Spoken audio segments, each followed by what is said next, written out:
Baik, assalamualaikum warahmatullahi wabarakatuh. Selamat pagi. Raditu billahi robba wa bislami dina wa bi Muhammadin nabiyya wa rasulah. Rohbi sohli yasirri amri wa uqdatan min lisani yafqahu qawli. Baik, pagi ini saya akan membahas tentang sistem kepartean dan pemilu. Tapi sebelum saya melanjutkan pembahasan kali ini, saya akan memperkenalkan diri terlebih dahulu. Perkenalkan, nama saya Jawariah dengan NIM 09105803200052. Prodi Ilmu Pemerintahan, Fakultas Ilmu Sosial dan Ilmu Politik. Baik, karena perkenalan diri saya telah selesai, perkenalan singkat saya sudah selesai, saya akan membahas lanjut ke materi tentang sistem kepartean dan pemilu. Dalam sistem kepartean dan pemilu ini, saya akan mengambil 2 poin. Saya akan membahas 2 poin yang di dalamnya, yang tentang menghubungkan pemilu tahun 2024 nanti. Yang pertama ada budaya politik dan perilaku politik yang biasanya kita kenal dengan behavior politik. Nah, materi pembahasan ini saya akan gabungkan dengan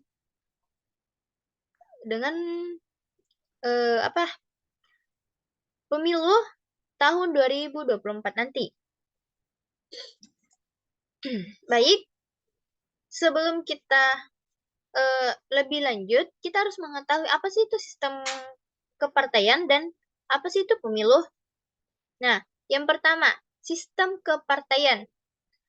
Sistem kepartaian adalah sistem politik di mana partai politik memainkan peran sentral dalam proses pemilihan umum dan pengambilan keputusan. Konsep ini memiliki akar filosofi yang dapat ditelusuri dari pemikiran-pemikiran politik dan sosial. Nah, beberapa filosofi politik seperti John Locke dan Jean-Jacques Rousseau telah membahas tentang peran partai politik dalam masyarakat. Yang pertama, dari pendapatnya Locke. Locke itu berpendapat partai politik merupakan sarana bagi warga negara untuk mengorganisir dan mengartikulasikan kepentingan mereka. Sedangkan seorang Rousseau di sisi lain mengkritik sistem partai politik. Dia mengatakan bahwa sistem politik dapat memisahkan warga negara dari kepentingan umum. Itu adalah kritikan dari seorang Rousseau. Nah, dari kedua ini ada juga dalam konteks sistem kepartaian pemikiran Karl Marx. Ini seorang Karl Marx ya, yang juga relevan. Marx menganggap partai politik adalah instrumen kelas yang mewakili kepentingan kelompok tertentu dalam masyarakat. Baginya, partai politik adalah alat memperjuangkan kepentingan kaum pekerja dan mengubah struktur sosial yang tidak adil. Namun, sistem kepartaian juga memiliki kritik dari beberapa filsuf. Salah satunya adalah Friedrich. Seorang Friedrich itu menyoroti bahaya kekuasaan yang dapat diakumulasi oleh partai politik dan menekankan pentingnya individu. Pentingnya individu yang bebas dan pengaruh kolektif.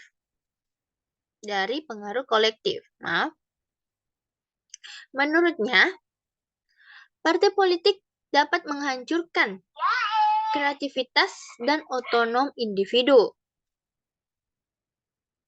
Itulah tadi kritikan dari seorang filsuf, yaitu seorang Friedrich Nietzsche. Nah, selain itu, ada juga pemikiran dari Timur. Mungkin kita semua sudah baca, kita semua sudah tahu, dia adalah seorang Lao Tzu dan Confucius. Dia adalah seorang pemikir dari Timur. Peran partai politik mungkin berbeda. Lao Tzu mengajarkan pentingnya mengikuti alam dan menghindari persaingan yang berlebihan. Itu adalah pemikiran dari Lao Tzu.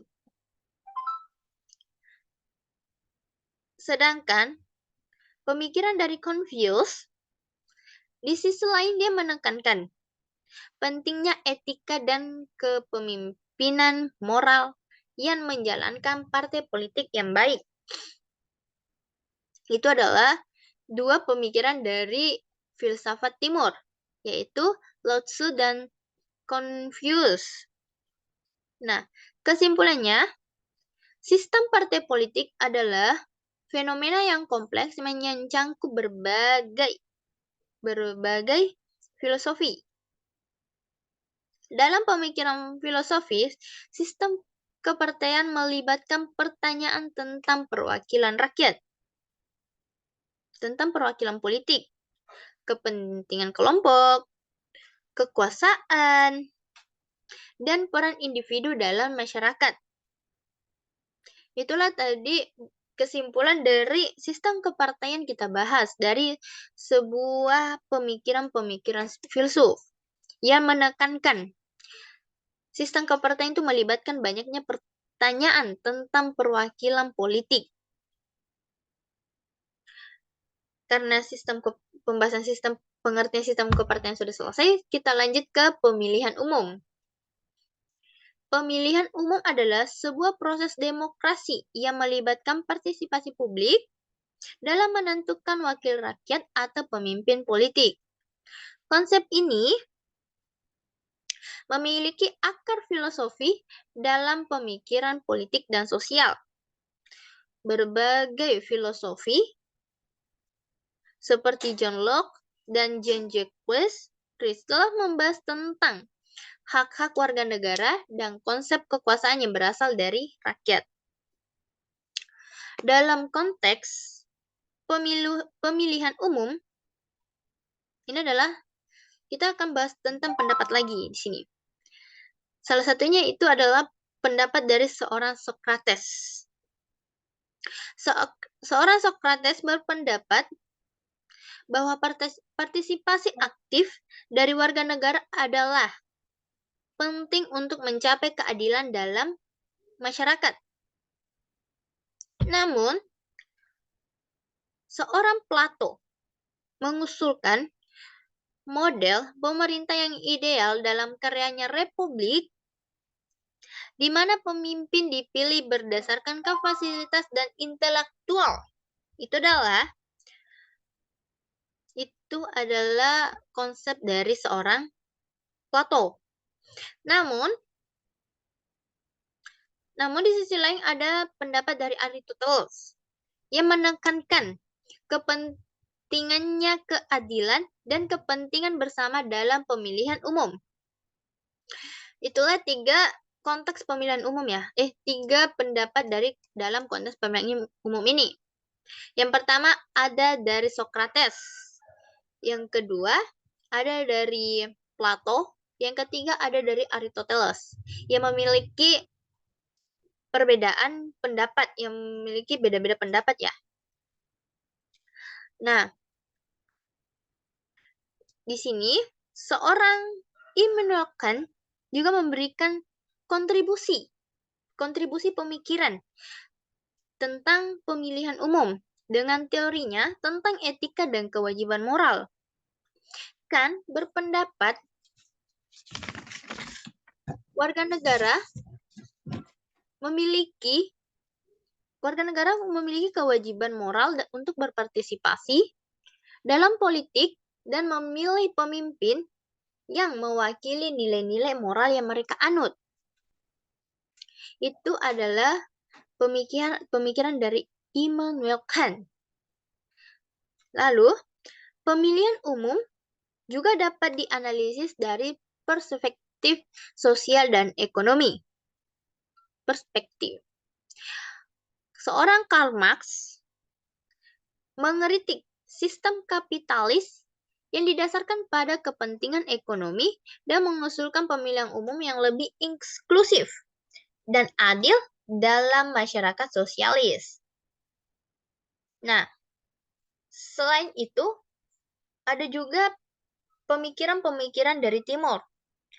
Pemikiran dari Timur ini sama halnya dengan dia memberikan pendapatnya tentang sistem kepartaian, yaitu adalah seorang Lao Tzu dan Confucius yang memiliki pandangan yang berbeda.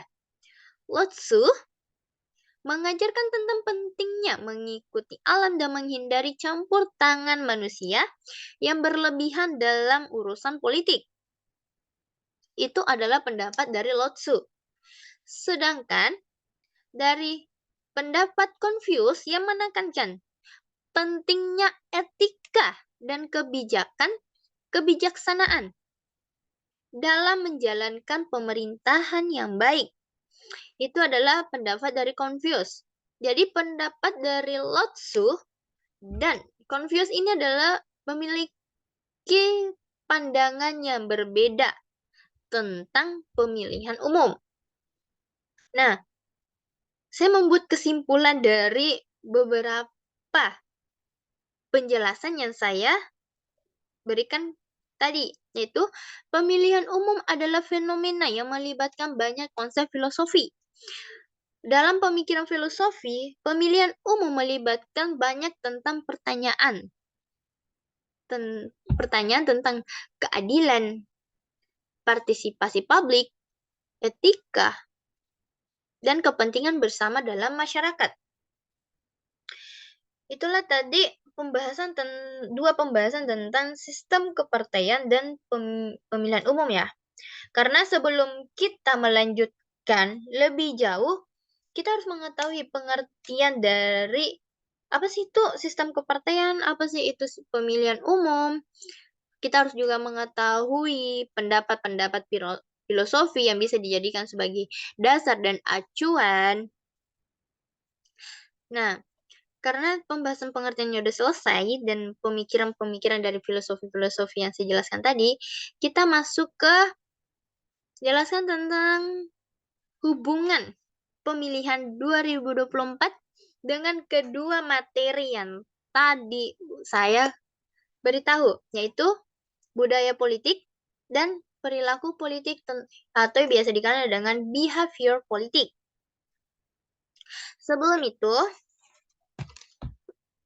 saya membahas, saya sudah mengambil materi dari buku Sistem Politik Indonesia dari pengantar Profesor Dr.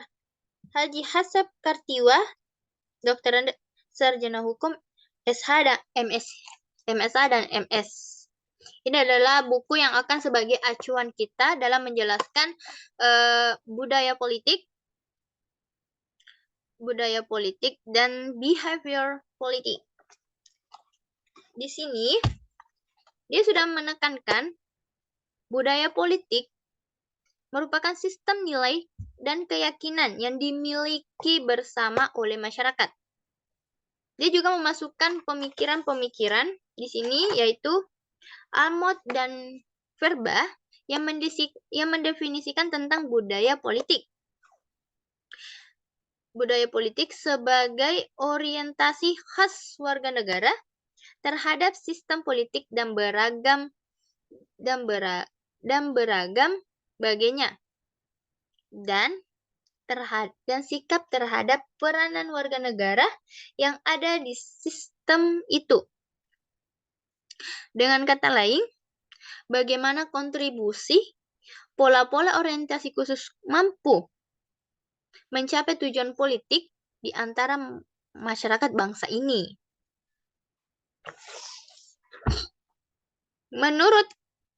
Di sini ada menurut lagi ya. Menurut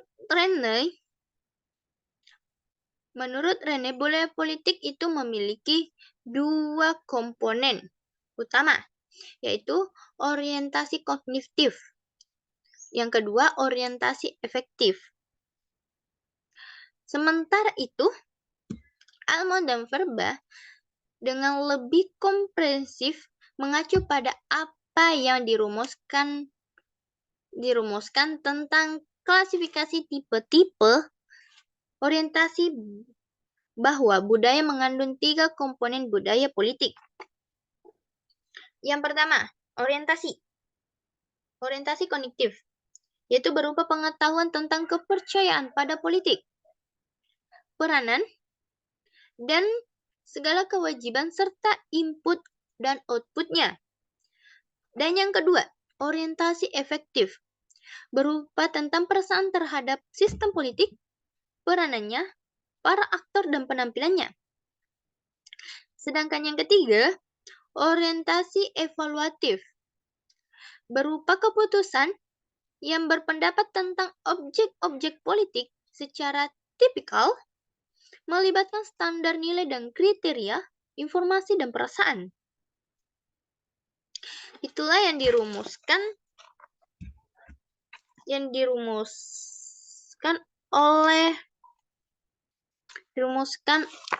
oleh Almond dan Verba.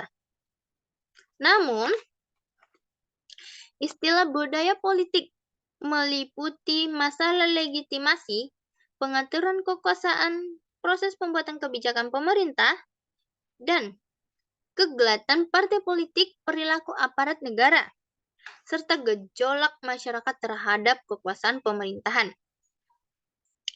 Kegiatan politik juga memasuki dunia keagamaan, kegiatan ekonomi sosial, kehidupan pribadi dan sosial yang secara luas. Dengan demikian, budaya politik langsung memengaruhi kehidupan politik dan menentukan keputusan nasional yang menyangkut pengalokasian sumber manusia. Itulah tadi penjelasan budaya politik.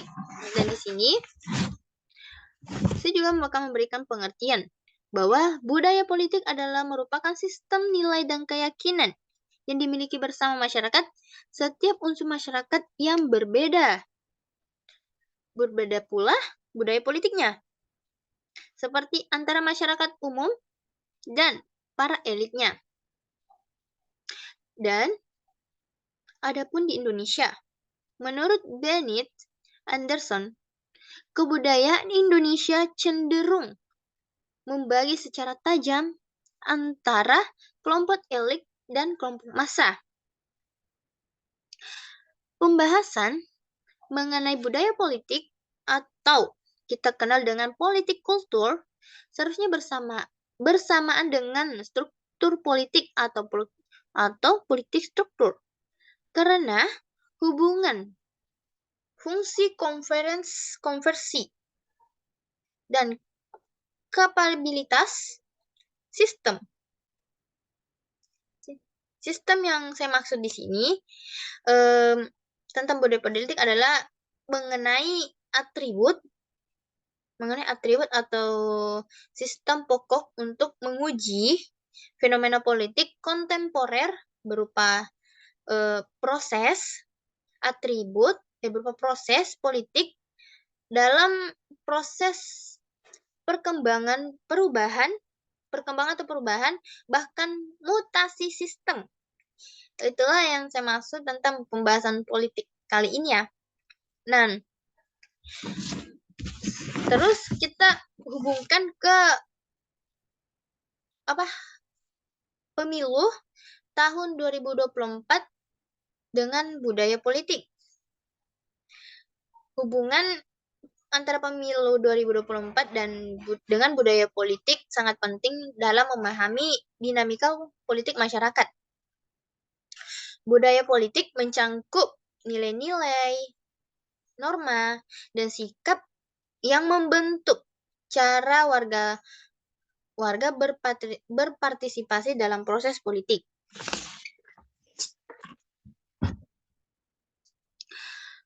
Pemilu tahun 2024 akan mencerminkan budaya politik di dalam masyarakat. Misalkan nih, jika budaya politik di negara tersebut didominasi dengan partisipasi aktif dan kesadaran politik yang tinggi, maka pemilu 2024 akan mencerminkan partisipasi yang kuat dan warga negara yang minat warga negara yang lebih tinggi dalam memilih pemimpin politik. Selain itu, budaya politik juga mempengaruhi referensi pemilihan dan strategi politik. Jangan lupa itu. Jika budaya politik cenderung memprioritaskan kepentingan pribadi atau kelompok tertentu, maka pemilu 2024 dapat mencerminkan adanya polarasi politik yang kuat atau persaingan antar kelompok. Jika pemilihan ini cenderung memprioritaskan kepentingan pribadi atau kelompok tertentu ya. Selain itu, di sini saya juga bahas tentang pemahaman budaya politik dapat membantu menganalisis dampak pemilu tahun 2024 yang akan mendatang. Ini adalah menganalisis. Misalkan, jika budaya politik cenderung bekerja sama, berdialog dengan pemilu 2024 dapat menjadi platform untuk memperkuat proses demokrasi dan mencapai konsensus yang lebih luas dalam mengambil keputusan politik. Itu jika politik cenderung menghargai kerjasama dan dialog, akan terjadi proses demokrasi dan mencapai konsensus yang lebih luas dalam pengambilan keputusan politik. Namun, pemilu tahun 2024 juga dapat mempengaruhi dan bentuk budaya politik di masa mendatang. Hasil pemilu, strategi kampanye, dan dinamika politik yang muncul dalam membentuk sikap dan nilai-nilai politik dalam masyarakat. Hal ini menunjukkan hubungan yang saling mempengaruhi antara pemilu dan budaya politik. Saya ulangi, selain itu, pemilu 2024 juga dapat mempengaruhi bentuk budaya politik di masa mendatang. Hasil pemilu, strategi kampanye, dan dinamika politik yang muncul dapat membentuk sikap dan nilai-nilai politik dalam masyarakat. Hal ini menunjukkan hubungan yang saling mempengaruhi antara budaya politik dan pemilu. Kesimpulan yang kita capai, itu pemilu 2024 dan budaya politik saling terkait dan mempengaruhi satu sama lain. Budaya politik membentuk cara warga negara berpartisipasi dalam proses politik. Sedangkan pemilu itu mengubah budaya politik dalam jangka panjang. Memahami hubungan ini penting untuk mengenali namanya dinamika politik dan dampak pemilu pada masyarakat. Jadi, kita harus benar-benar tahu hubungan dari pemilu 2024 dan budaya politik. Karena budaya politik itu akan mencerminkan mencerminkan cara warga negara, mencerminkan cara masyarakat dalam berpartisipasi politik gitu. Sedangkan pemilunya sendiri adalah pembentuk dan pengubah budaya politik dalam jangka waktu panjang. Nah, selain itu, saya juga akan membahas tentang adanya perilaku politik. Sama halnya, saya juga mengutip dari buku Sistem Politik Indonesia, pengantar Profesor Dr. Haji Asep Kartiwa, Dr. Andes SH MSI, maaf, saya salah menyebutkan gelar. Di sini dia juga membahas mengenai hubungan antara budaya politik dan perilaku politik atau budaya politik kultur dan behavior politik. Nah, di sini seorang Robert Carr merumuskan bahwa perilaku politik adalah telaah mengenai tindakan manusia dalam situasi politik. Itu adalah omongan dari seorang Robert Carr. Situasi politik ini adalah mencangkup yang sangat luas. Antara lain, respon emosional berupa dukungan atau tuntutan, ataupun sikap apatis terhadap pemerintahan dan kebijakan publik lainnya. Tindakan, ini ya yang diomongin oleh seorang Robert Carr, tindakan, pola perilaku individu sangat ditentukan oleh pola orientasi umum atau common orientasi patterns, maaf bahasa Inggris saya jelek, yang tampak secara jelas sebagai cerminan budaya politik. Jadi hubungan antara behavior politik dan politik kultur itu sangat erat ya. Dengan demikian mencerminkan budaya politik sebagai alat pembentuk konsep atau conceptual tools yang sangat berharga yang dapat menghubungkan atau mempertemukan telaan tentang individu dalam lingkungan politik dan sistem politik sebagai kesatuan. Saya ulangi, cerminan budaya politik merupakan alat pembentuk konsep yang sangat berharga. Budaya adalah pembentuk konsepnya. Budaya politik adalah pembentuknya. Sedangkan behavior politik adalah perilakunya, sikapnya. Itulah tentang dua ya, hubungan antara behavior sama politik kultur. Politik kultur atau politik behavior, perilaku politik atau behavior politik merujuk pada tindakan atau interaksi individu atau kelompok dalam konteks politik. Ini mencangkup berbagai aspek, termasuk partisipasi politik, partisipasi politik, pilihan pemilih, afatisme politik, dan interaksi dengan situasi politik.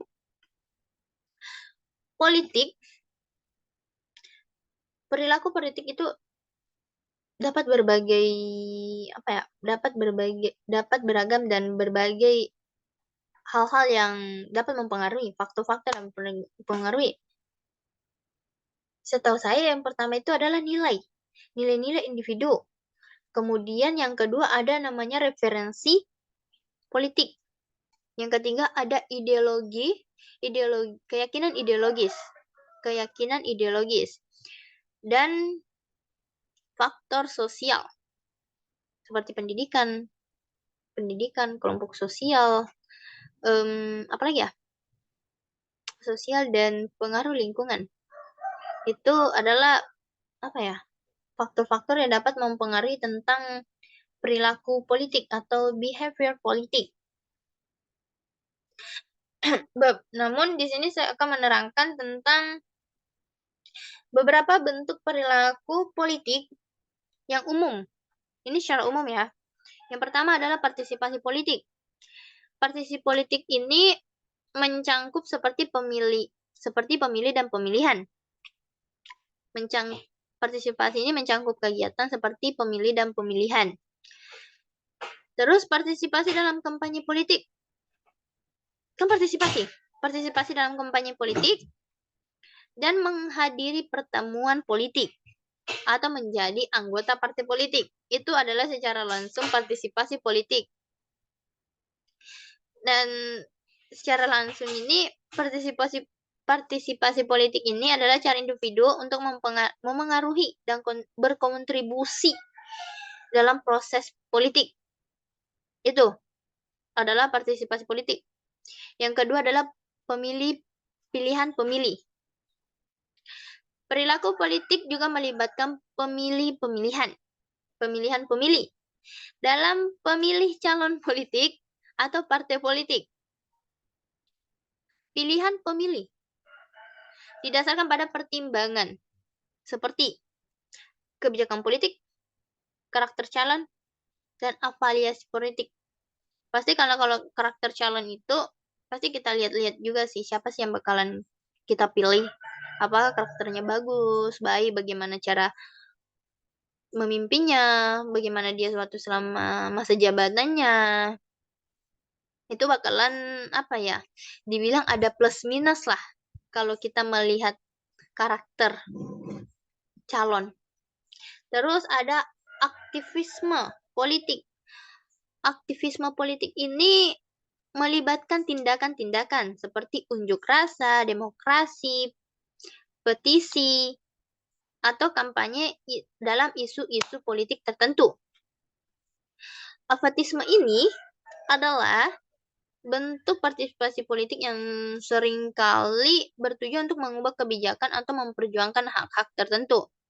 Itu dari aktivisme politik. Sedangkan interaksi dengan intuisi politik ini mencangkup interaksi dengan situasi politik seperti pemerintahan, parlemen, atau partai politik. Individu dapat berpartisipasi dengan institusi politik melalui lobby, advokasi, dan partisipasi proses dalam pengambilan keputusan politik. Perilaku politik dapat dipengaruhi oleh faktor-faktor eksternal, jangan dilupakan itu, seperti sistem politik, struktur kekuasaan, dan budaya politik. Selain itu, teori-teori politik seperti teori rasionalitas terbatas, teori pilihan rasional, dan teori sosialisasi politik dapat memberikan pemahaman lebih lanjut tentang bagaimana individu terlibat dalam perilaku politik. Teori-teori ini akan menjadi acuan kita ketika berada di lapangan. Ketika kita menyaksikan secara langsung, kita hubungkan teori-teori, misalnya teori sosialisasi, dengan apa yang terjadi di lapangan. Intinya gini, perilaku politik itu mencangkup berbagai tindakan dan interaksi individu atau kelompok dalam konteks politik. Intinya perilaku politik itu adalah tindakan dan interaksi individu atau kelompok dalam partisipasi politik atau dalam konteks politik. Hal ini melibatkan partisipasi politik, pilihan pemilih, aktivisme politik, dan interaksi dengan institusi politik. Faktor-faktor individu, sosial, dan konseptual memainkan peran penting dalam mempengaruhi perilaku politik.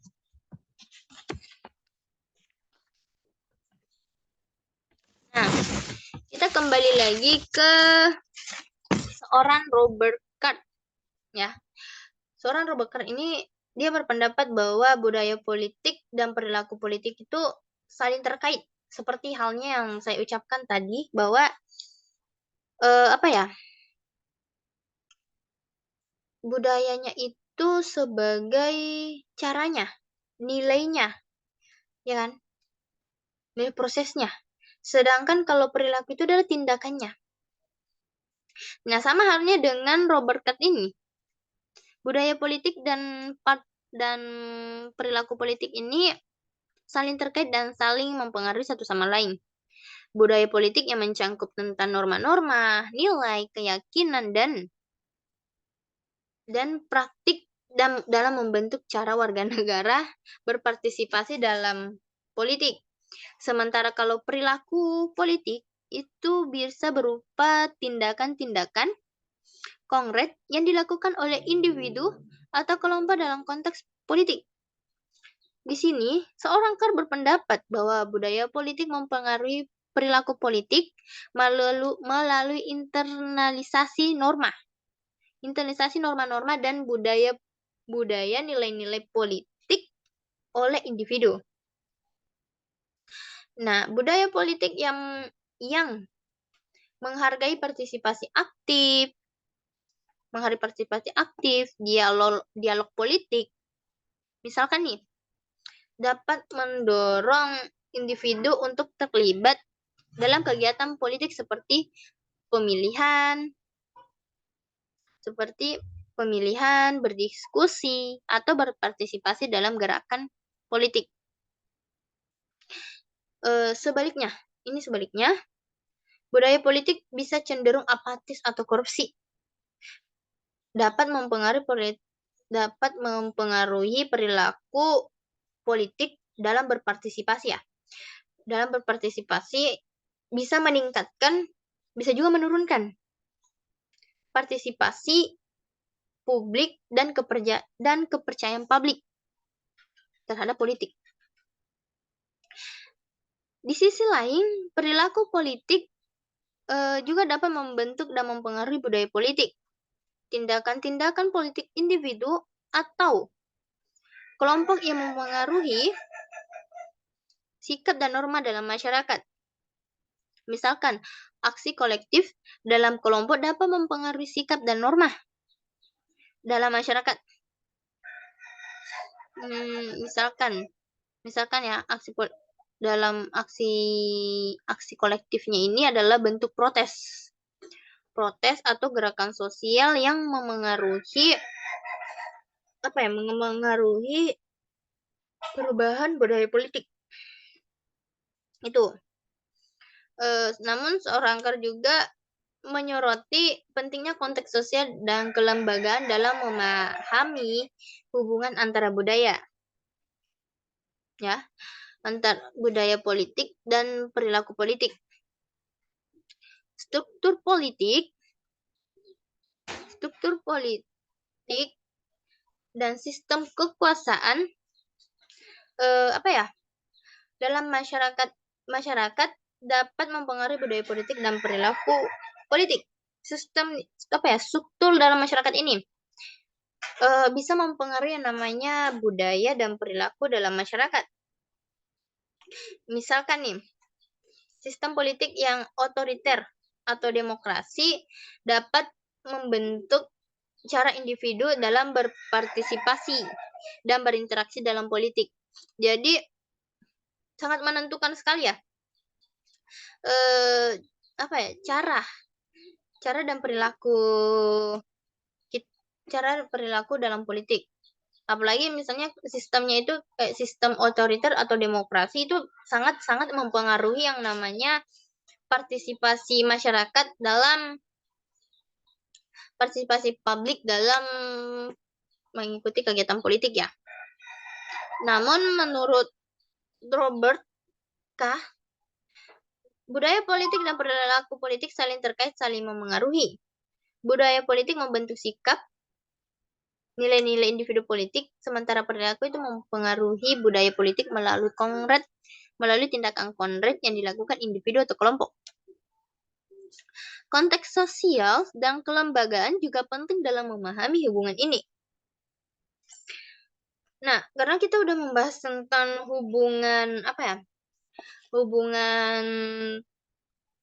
budaya politik dan perilaku politik, kita akan membahas tentang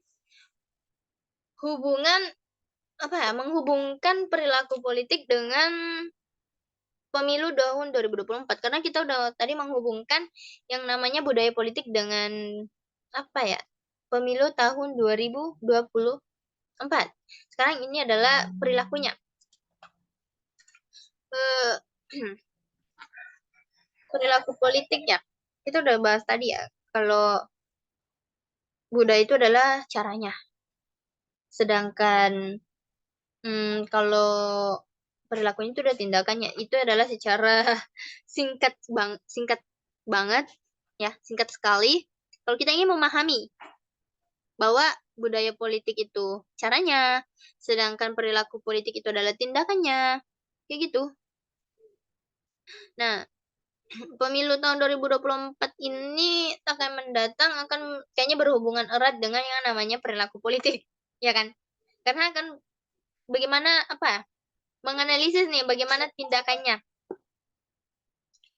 Dan di sini adalah pemilu adalah salah satu momen penting dalam kehidupan politik suatu negara, di mana warga negara memiliki kesempatan untuk memberikan suara mereka dan memengaruhi komposisi pemerintah dan kebijakan publik. Perilaku politik sebelum, selama, dan setelah pemilu mengungkapkan tentang dinamika politik dalam masyarakat. Berikut adalah beberapa hubungan tahun 2024 dengan perilaku politik yang bakalan saya jelaskan secara singkat. Yang pertama itu adalah partisipasi politik. Pemilu tahun 2024 yang akan mendatang itu akan mendorong yang namanya partisipasi politik. Ingat, akan mendorong yang namanya partisipasi politik dari warga negara, individu ataupun kelompok aktif dalam proses pemilu menunjukkan politik yang melibatkan seperti mendaftar sebagai pemilih, terus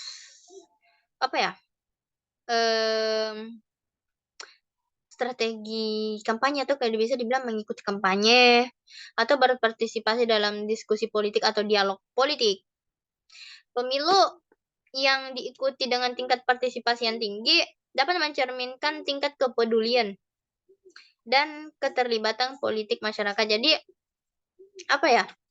partisipasi politik ini bisa dilihat bahwa apakah masyarakat ini peduli dengan keterlibatannya dalam politik atau tidak. Itu adalah partisipasi politik. Di situ kita bisa menilai, melihat tindakan-tindakan mereka. Nah, yang kedua itu ada yang namanya pilihan pemilih. Pilihan pemilih ini saya sudah jelaskan bahwa berdasarkan beberapa pertimbangan, ya kan? Didasarkan dengan berbagai pertimbangan yang seperti kebijakan politik, yang kedua karakter calon, dan atau afiliasi partai. Ini kayak perilaku politik dalam pemilu tahun 2024 ini akan mencerminkan referensi politik individu atau kelompok. Seperti halnya karakter calon.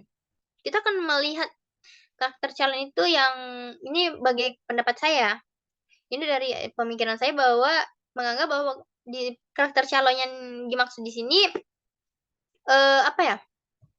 tentang bagaimana sih calonnya itu, ya kan? Seperti kayak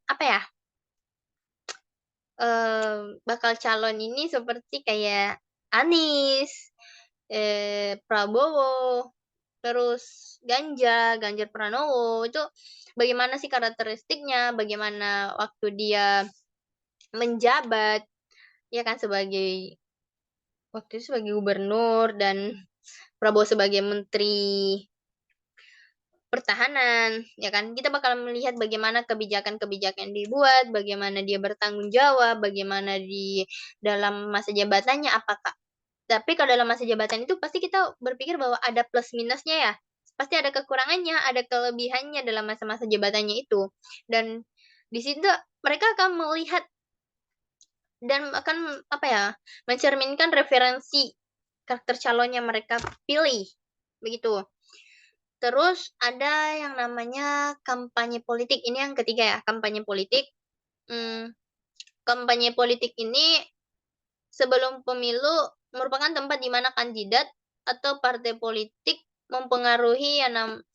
berusaha mempengaruhi perilaku politik pemilih, ya kan? Kampanye melibatkan strategi seperti pidato, iklan, debat, dan kunjungan ke daerah-daerah pilihan. Daerah-daerah pemilih ya.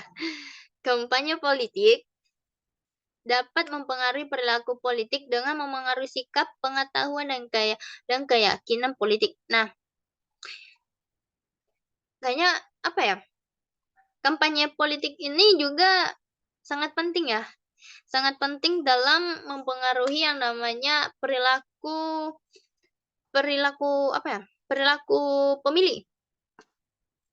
Karena ketika sebagai contoh kita turun nih kita ikut sebagai peserta kampanye gitu kan. Pasti kita bakalan kayak wah kebijakan yang dibuat ini kayaknya bagus. Wah, omongannya yang dibilang bagus gitu kan. Dia menjanjikan ini itu gitu kan. Dan kita memiliki ketika dia mengucapkan janji itu kita memiliki harapan bahwa semoga berharap kalau apa yang dia omongin itu benar dan itu bisa menjadi tindakan kita kayak, ya udah aku pilih dia karena cara dia ngungkapin, cara dia ngejelasin apa yang ingin kebijakan dia bagaimana, itu kayaknya sangat meyakinkan. Dan itu bisa menjadi pengaruh sikap keyakinan kita terhadap, politik kepada bakal calon presiden tahun 2024. Namun yang keempat di sini ada perubahan politik. Yang dimana perubahan politik ini yang saya maksud di sini adalah hasil pemilu dapat membawa perubahan politik yang signifikan dalam masyarakat. Maksudnya hasil pemilunya ya, siapapun yang naik nanti, siapapun yang presiden yang menjabat nantinya di tahun 2024 berharap bisa membawa yang namanya perubahan, membawa Indonesia untuk menjadi lebih baik. Sebenarnya ini pendapat kaum-kaum muda ya, kaum-kaum milenial atau kaum Gen Z. Tapi kalau dibilang kaum Gen Z udah mulai kurang berpartisipasi sih. Kalau dibilang kaum milenial yang bahwa mereka mengatakan bahwa mereka tuh sebenarnya tidak peduli siapa presidennya, dari asal keluarga mana, dari agama mana, ya kan? Sebenarnya mereka tuh nggak peduli, tapi yang mereka peduli adalah hasil dari kinerjanya, hasil yang membawa perubahan, harapan yang membawa perubahan. Itulah pemikiran dari seorang remaja dari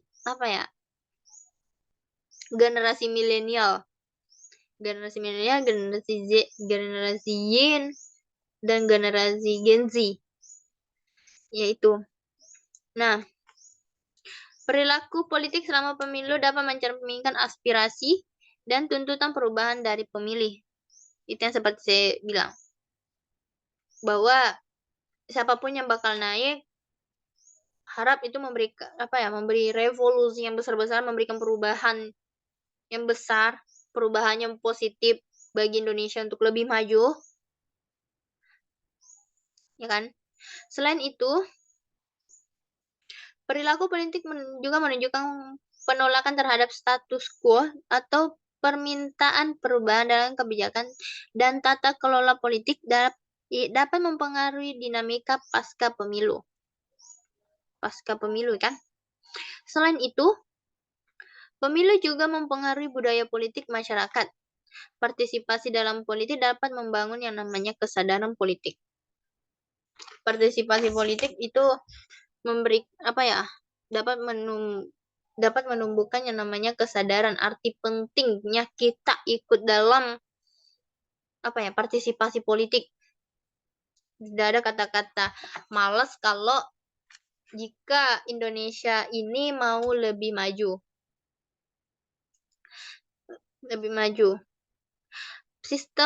Selain itu, pemilu juga dapat mempengaruhi budaya politik masyarakat. Partisipasi dalam pemilu dapat membangun kesadaran politik, rasa tanggung jawab, dan partisipasi aktif dalam politik. Pemilu yang adil dan demokrasi dapat memperkuat nilai-nilai demokrasi. Dalam politik, pemilu mendorong. Nah, itu dia kayak semoga kami juga berharap kalau pemilih tahun 2024 ini bisa menumbuhkan kesadaran, bisa menumbuhkan rasa tanggung jawab, bisa lebih aktif dalam berpartisipasi ya. Karena jangan karena kita udah melihat dari sisi negatif para aparat politik ya. Jadi menurunkan kesadaran menurunkan kurang minatnya kita berpartisipasi dalam politik. Ingat keberlanjutan masa depan Indonesia itu berada pada tangan kita. Dan kesimpulannya, karena aku sudah panjang kali lebar, kita bacakan kita ungkapkan kesimpulannya itu, pemilu tahun 2024 memiliki hubungan erat dengan perilaku politik. Pemilu mendorong yang namanya partisipasi politik, mempengaruhi pilihan pemilih, dan mempengaruhi kampanye, serta dapat membawa namanya perubahan politik yang signifikan. Pemilu juga dapat mempengaruhi yang namanya budaya politik dalam masyarakat. Jadi, pemilu tidak akan pernah bisa lepas dari yang namanya budaya politik dan perilaku politik. Apalagi budaya politik dan perilaku politik itu yang saling mempengaruhi, saling erat banget pengaruhnya. Karena seperti yang saya bilang, kalau budaya politik itu adalah caranya, sedangkan perilaku politik itu adalah tindakannya.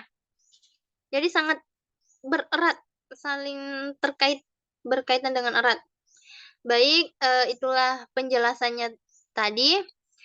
Mohon maaf kalau ada kata-kata yang kurang jelas atau ada penyebutan nama yang tidak sesuai.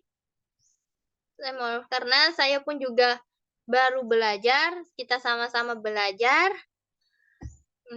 Itulah tadi materi singkat, materi penjelasan, dan